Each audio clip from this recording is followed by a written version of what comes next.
everyone, Lindsay Ford here with Empowered Portions, and the information today is really meant to inspire transformation. So whenever you're hearing some of these seminars and some of these brief lectures that are going on, really make sure that you're kind of tapping in with yourself and really figuring out, okay, how can I take this information and actually apply it to my life? So Empowered Portions, we are really wired to eat.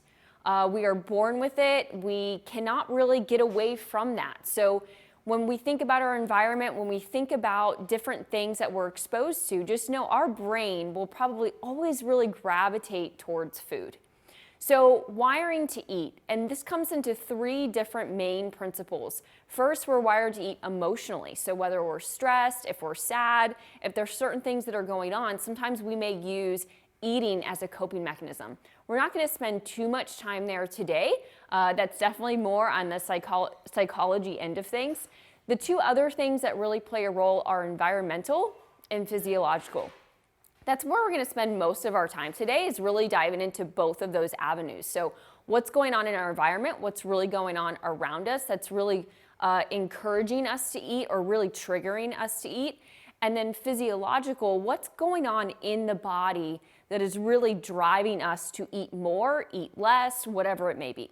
So first, let's go into the physiological. So we're going to talk about some different hormones, 4 main hormones, and there's other ones out there that are going to dictate how much and when we eat. But before we go into these 4, we have to understand there's a difference between hunger and appetite. Hunger is really this idea of my stomach's growling, my body physically needs food. It needs food, it needs the energy to go on throughout my day. Appetite is more of this desire and want to eat. And that's where I'd say most can kind of think about different cravings. They may feel like something, and that's really maybe more so of an appetite. I'd say before most meals, we may have a little bit of both. There may be some hunger and also a little bit of appetite.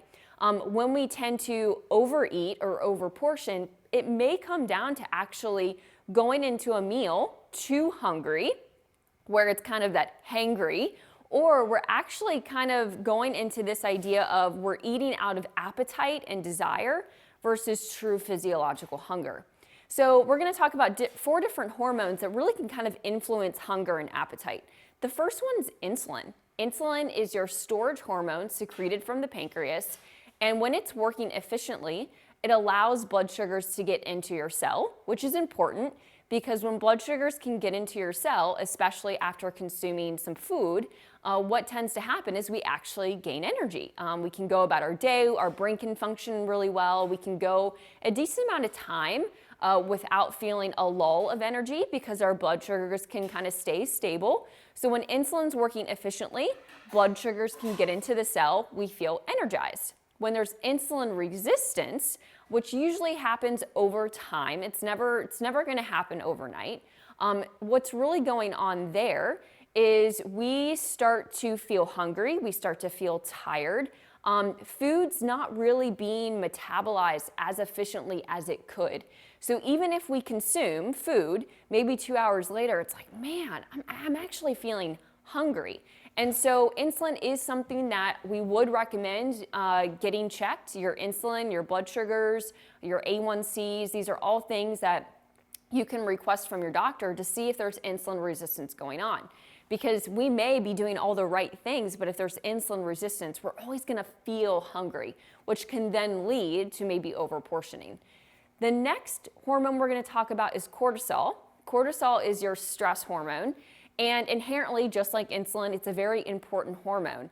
And the reason being is that if we didn't respond to stress and everything was just very monotone, that would be a problem. So just imagine if you were to put your hand on a hot stove and you just sat it there and you didn't respond. It was like, whatever. Well, first we have those pain receptors, but then we also kind of kick into that stress response of whoa, fight mode. I got to take my hand off of this hot stove. So your cortisol is actually really, really important. It really should be going in the circadian rhythm, so it should elevate in the morning and it should start to go down as the day progresses. Unfortunately, I'd say most Americans, or for those that have a lot on their plate, they live really busy lives, which maybe that's you. Cortisol tends to be elevated when it should be starting to go down, and perhaps it's actually not as high as it should be when it should be elevated. So this can really be something that you could get checked. It would require an all-day kind of test, which can be pretty labor-intensive. But your cortisol can impact your appetite. So if we're in fight mode all the time, guess what we tend to crave? And this would happen to anyone. We're gonna crave the carbohydrates. We're gonna crave those, especially the simple carbohydrates, the added sugars. We're gonna wanna go to maybe the Starbucks or the local coffee joint and get this mocha frappuccino, latte, cappuccino thing that I can't even pronounce. We're gonna want those kinds of things versus, do you really feel like the broccoli when you're overly stressed? No. And that's gonna be the case for most people. So think about the times that you've maybe overconsumed, or you kind of had too much, or maybe it really wasn't your intention. Were you actually really stressed that day? Because that can absolutely impact your appetite. The third hormone that we're going to talk about is ghrelin. Ghrelin 100% is very, very directly correlated to your hunger. Ghrelin is secreted from your stomach cells, and I call it the ghrelin growl, and it should be at its peak, really elevated right before a meal. And it should tell your brain that's like, hey, feed me. We've probably all experienced this. You get that little tummy feeling, you feel kind of empty, and then you get this like grumbling feeling. That's your ghrelin. And that should be sending a message to your body of like, hey, I physically need food. I need that energy coming in.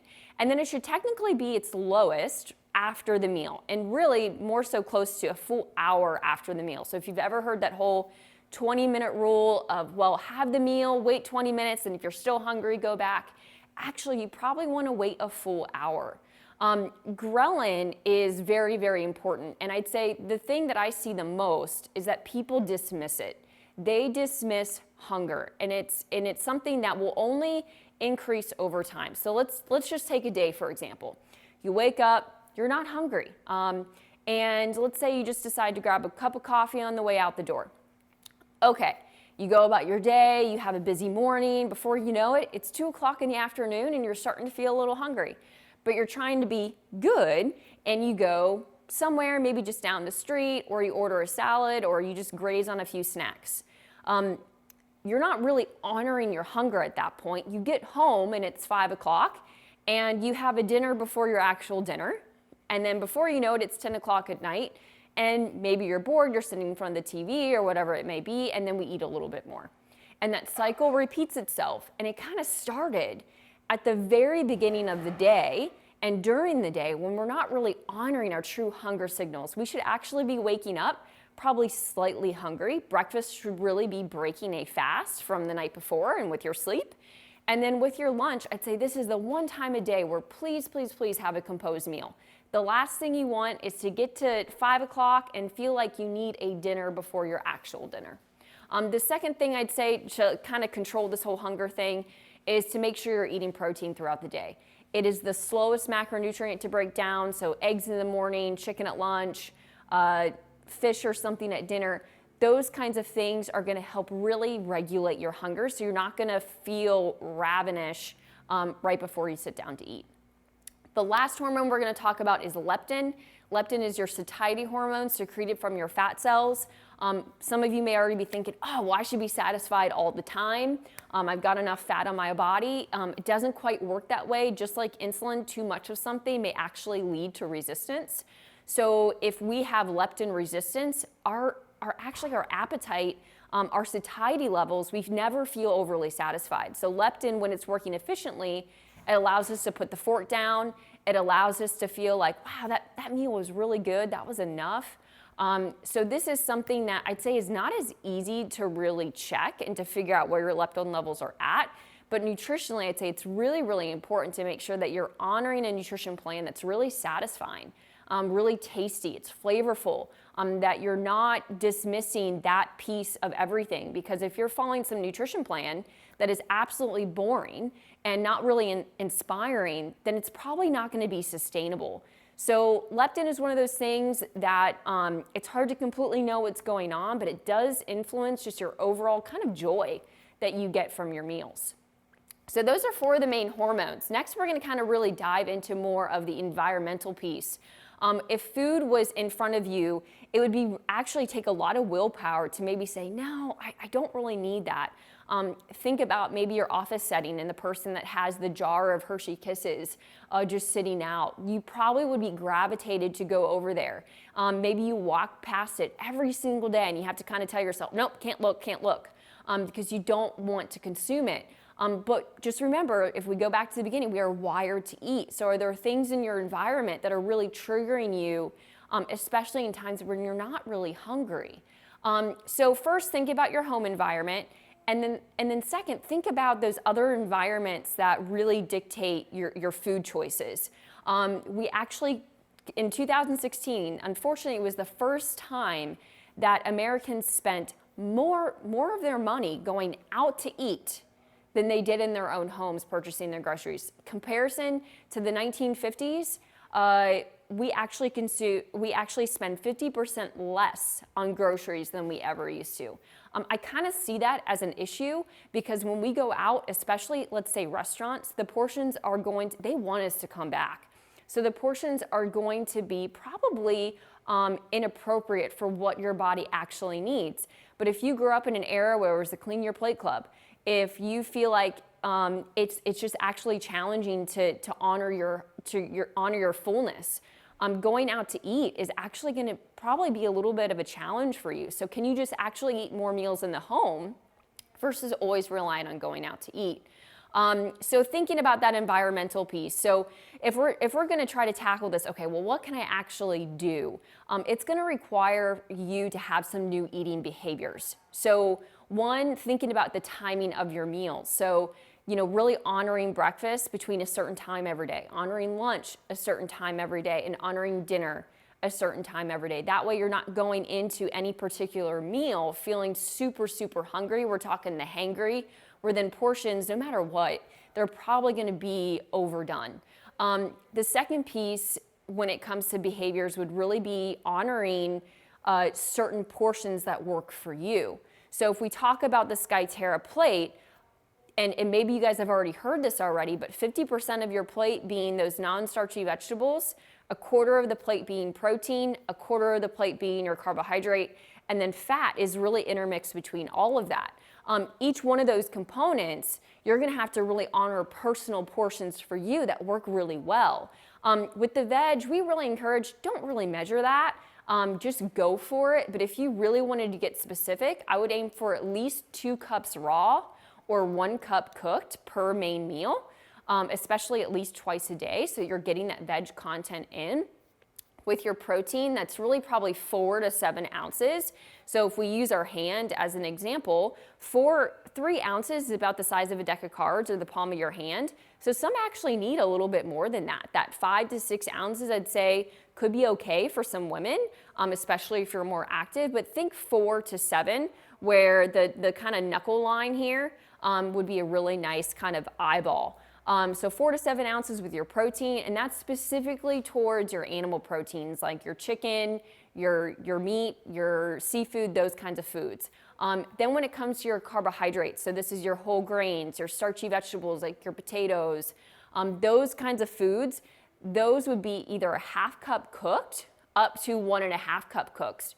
So for males, I'd say you're kind of probably leaning towards the 1 cup cooked. For those that are really active, you could do a little bit more than that.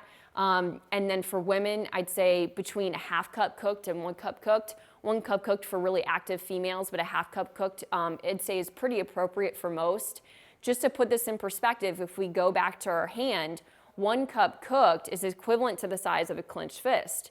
Your hand goes with you everywhere. So whether you're at home or if you're out, think clenched fist, and that's 1 cup cooked. So that kind of puts things in perspective.